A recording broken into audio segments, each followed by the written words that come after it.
મિત્રો, દશામાની આ રઝળતી મૂર્તિઓ આપણને કંઈક કહેવા માગે છે. જોઈ લ્યો કે આ જેવા પાણીમાં પડી છે.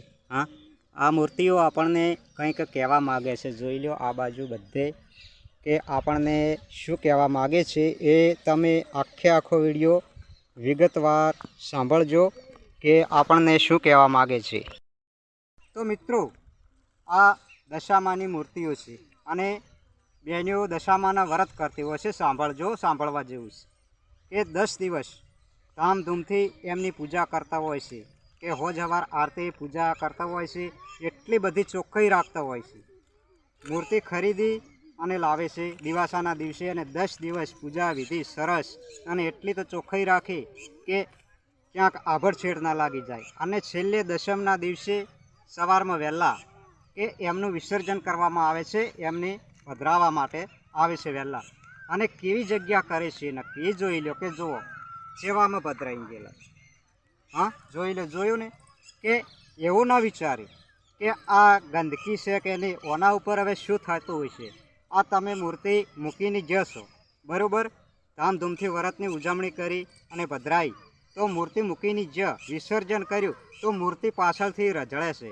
એ વર્ષો સુધી મૂર્તિ ભલે લાવો કે વધારે પૈસાની કે વધારે કલરવાળી મૂર્તિ લાવો ને કે એવું નથી કે માતાજી આમાં રાજી રહે.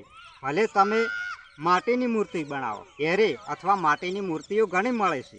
પાણીમાં આપણે પધરામણી એની કરીએ તો તે પાણીમાં ભળી જાય છે અને એનું માટીમાં માટી ભળી જાય છે.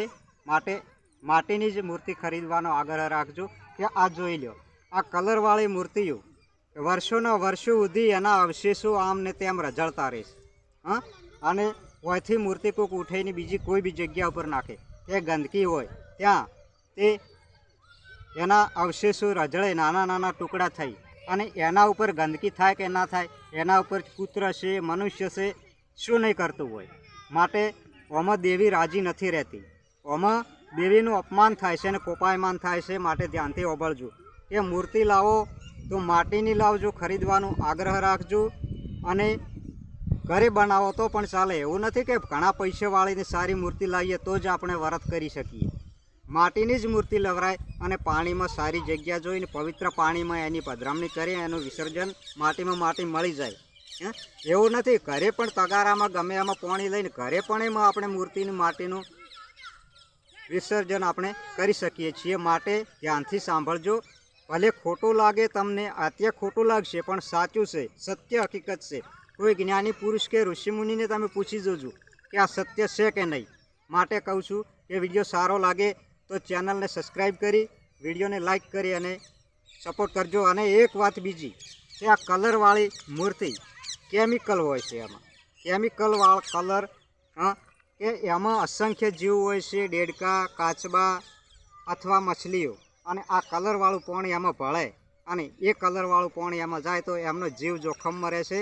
આપણા પોતાના સ્વાર્થ માટે કરી અને બીજો નાનો જીવજંતુ જળચર પ્રાણીને પણ આપણે જોખમમાં મૂકી શકીએ છીએ કે એ બિચારું એનું મૃત્યુ અને એનો વિનાશ થઈ શકે છે.